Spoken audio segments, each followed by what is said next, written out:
Bismillahirrahmanirrahim. Assalamualaikum warahmatullahi wabarakatuh.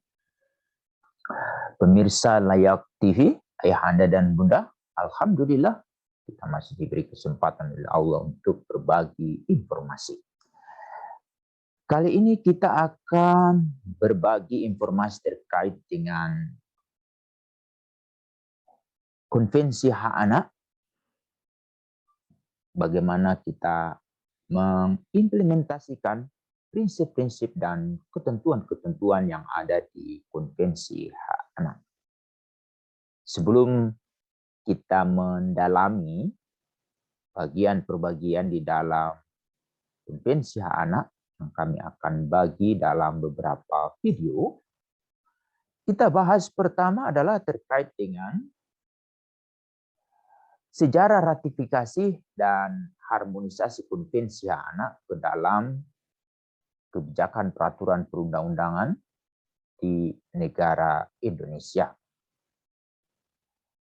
Konvensi Hak Anak itu disepakati oleh seluruh kepala negara pada tanggal 20 November tahun 1989. Dan Konvensi Hak Anak ini ditandatangani oleh Indonesia melalui Menteri Luar Negeri itu tepatnya pada tanggal 26 Januari tahun 1990.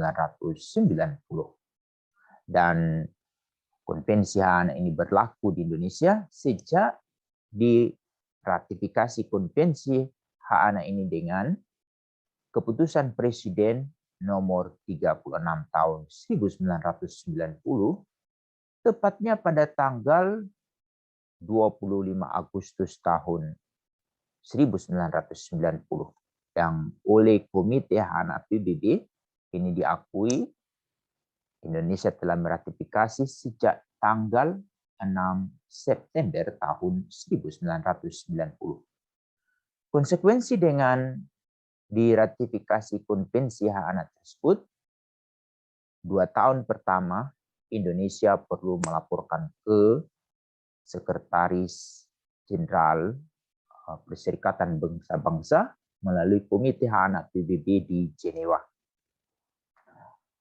Apa tindak lanjut setelah kita meratifikasi Konvensi Hak Anak? Ini yang sangat menarik, yaitu pada masa pemerintahan B.J. Habibie, Indonesia mengundangkan Undang-Undang Nomor 39 tahun 1999 tentang hak asasi manusia.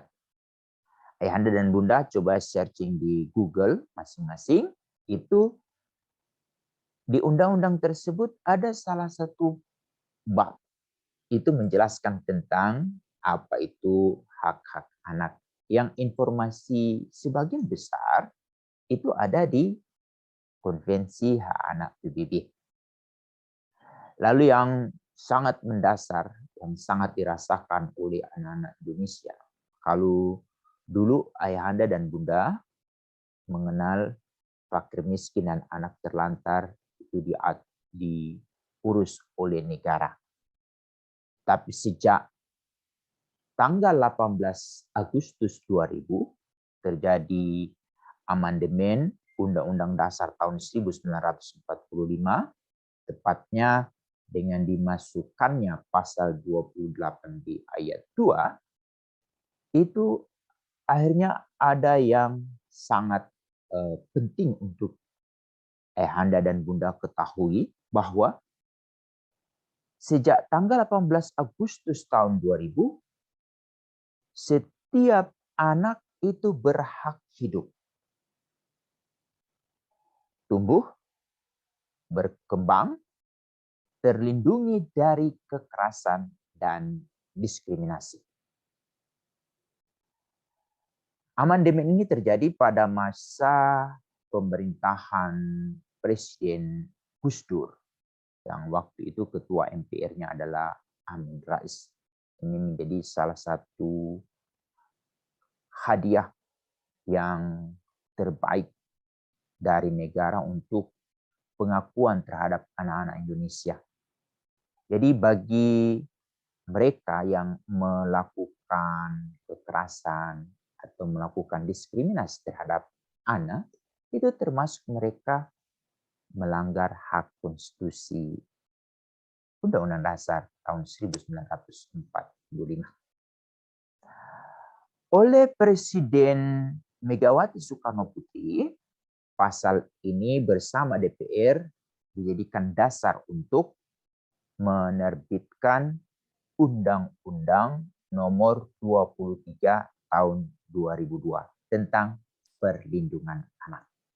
Ini yang menarik, hampir sebagian besar substansi baik itu terkait dengan prinsip-prinsip dan ketentuan-ketentuan yang ada di Konvensi Hak Anak itu diadaptasi atau diharmonisasikan dalam Undang-Undang Perlindungan Anak.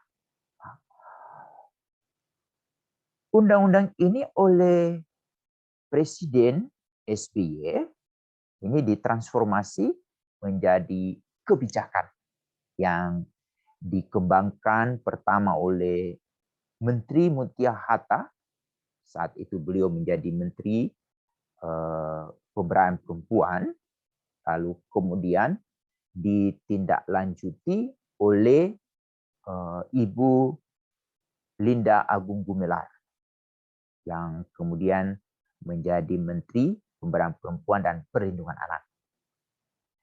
Apa yang dikembangkan oleh kedua menteri ini pada masa pemerintahan SBY pertama dan periode kedua, yaitu kebijakan kabupaten kota layak anak. Kalau kita ketahui di internasional, Child Friendly City itu adalah transformasi Konvensi Hak Anak dari bahasa hukum ke dalam kebijakan dan program. Nah, di Indonesia ini ditransformasi dan diuji cobakan pertama sekali itu di 5 kabupaten kota, yaitu pertama Kota Surakarta, Kota Jambi, Kabupaten Kutai Kartanegara, Kabupaten Sidoarjo, dan yang terakhir adalah Kabupaten Gorontalo. Dan yang paling menonjol dalam mengimplementasikan Konvensi Hak Anak itu pada masa pemerintahan Wali Kota Solo, Surakarta, yaitu Joko Widodo. Yang kemudian dari konsep yang dikembangkan ini, Presiden SBY berkehendak jangan sampai apa yang sudah ditransformasikan dari bahasa hukum ke dalam kebijakan dan program ini hilang begitu saja.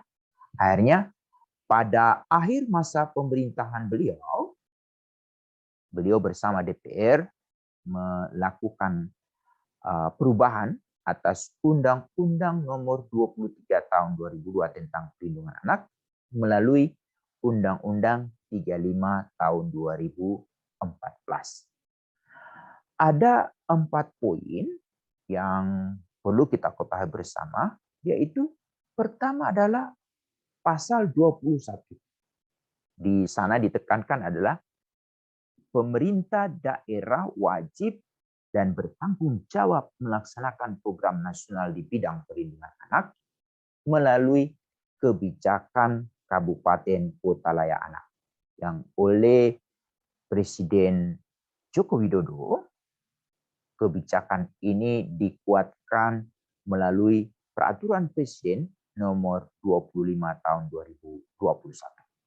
Di sana secara tegas ditekankan bahwa kebijakan Kabupaten Kota Layak Anak atau KLA yang merupakan transformasi dari transformasi Konvensi Hak Anak dari bahasa hukum ke dalam kebijakan dan program adalah sebuah sistem pembangunan yang menjamin pemenuhan hak anak dan perlindungan khusus anak secara terencana, menyeluruh, dan berkelanjutan. Ini yang kemudian nanti kita akan dapatkan penjelasan secara detail atau informasi secara detail melalui dokumen Peraturan Presiden nomor 25 tahun 2021. Begitu, coba ayahanda dan bunda perlu kita ambil peraturan presiden tersebut. Itu yang pertama. Yang kedua adalah Presiden SBY menekankan bahwa untuk mencirikan sebuah kabupaten kota layak anak itu ditentukan oleh dua hal yang kemudian diatur di dalam pasal 22, yaitu sebuah kabupaten disebut layak anak ditandai dengan adanya sarana dan prasarana yang ramah anak. Untuk itu, mulai coba ayahanda dan bunda cek apakah masing-masing kabupaten kota kita itu sudah memiliki sarana prasarana yang memperhatikan anak-anak tidak? Ada ruang bermain tidak? Lalu kedua, apakah ada fasilitas untuk disabilitas? Lalu bagaimana rute aman selamat anak dari rumah ke sekolah dan dari sekolah ke rumah itu seperti apa? Nah, itu penanda pertama. Lalu penanda kedua, di sebuah kabupaten kota itu harus diisi oleh sumber daya manusia yang ramah anak, terutama para aparatur negara, baik itu di ASN, TNI, Polri, atau mereka yang bekerja dengan anak dan untuk anak itu benar-benar harus terlatih konvensi hak anak. Ini yang kemudian menjadi hal penting di sebuah kabupaten kota disebut layak anak, ya mereka itu harus memiliki sertifikat konvensi anak. Itu yang kedua. Yang ketiga adalah bahwa sebuah kabupaten disebut layak anak itu bila sejak dari awal memastikan suara anak didengar. Hal ini diatur di dalam pasal 24 Undang-Undang 35 tahun 2014, yaitu negara, pemerintah daerah menjamin suara anak itu didengar sesuai dengan usia dan kematangannya yang oleh Kementerian Pemberdayaan Perempuan dan Perlindungan Anak. Pasal ini ditransformasi menjadi forum anak. Dan yang sudah benar-benar meminta pandangan-pandangan anak ini adalah Bappenas. Lalu Bapeda di provinsi maupun Bapeda di kabupaten kota dalam proses musyawarah rencana pembangunan daerah atau musyawarah rencana pembangunan provinsi ataupun nasional. Ini yang menarik. Jadi ayahanda dan bunda untuk memastikan apakah sebuah kabupaten atau kota disebut layak anak itu harus benar-benar di daerahnya masing-masing sudah memiliki forum anak sebagai pelopor dan pelapor. Itu yang ketiga. Dan yang keempat ini yang sangat menarik di dalam Undang-Undang 35 tahun 2014 itu adalah peran serta masyarakat yang dibagi dalam 3 unsur. Unsur pertama itu adalah orang per orang atau lembaga masyarakat. Nah, di sana lembaga masyarakat ini diberi 8 peran yang sangat penting. Untuk itu coba ayahanda dan bunda searching di Google kita masing-masing.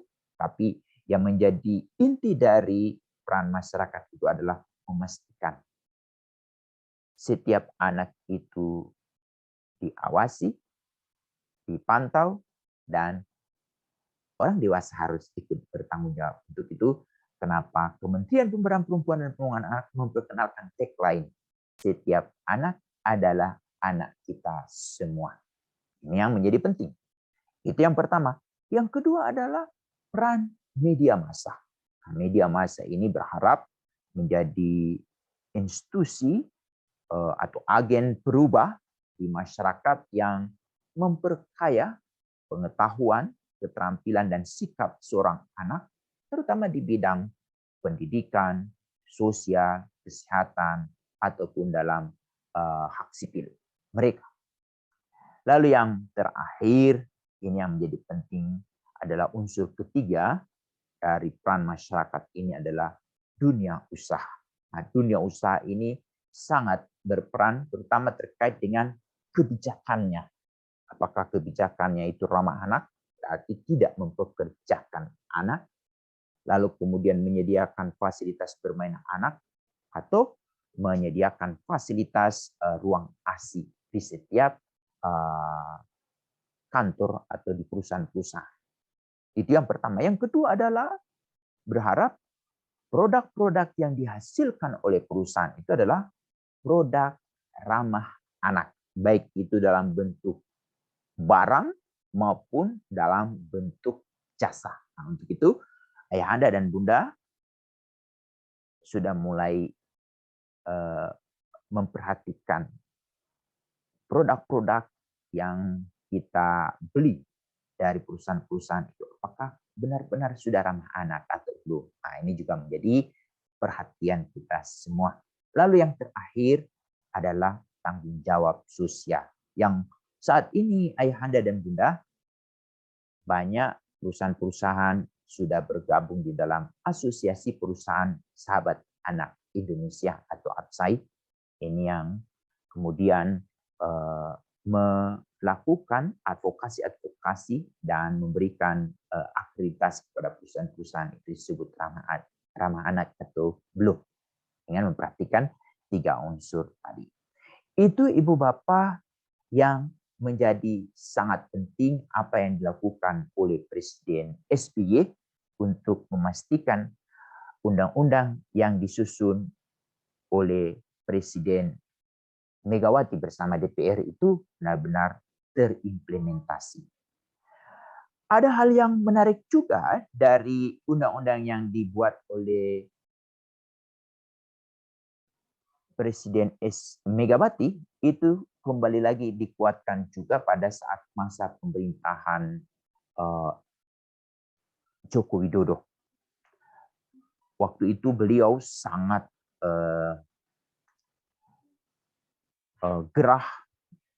geram, sangat marah banyaknya kasus-kasus kekerasan seksual yang kemudian berubah menjadi kejahatan seksual. Itu yang kemudian beliau menerbitkan peraturan pemerintah pengganti undang-undang yang kemudian oleh DPR disetujui dan kemudian diterbitkan menjadi Undang-Undang Nomor 17 Tahun 2016.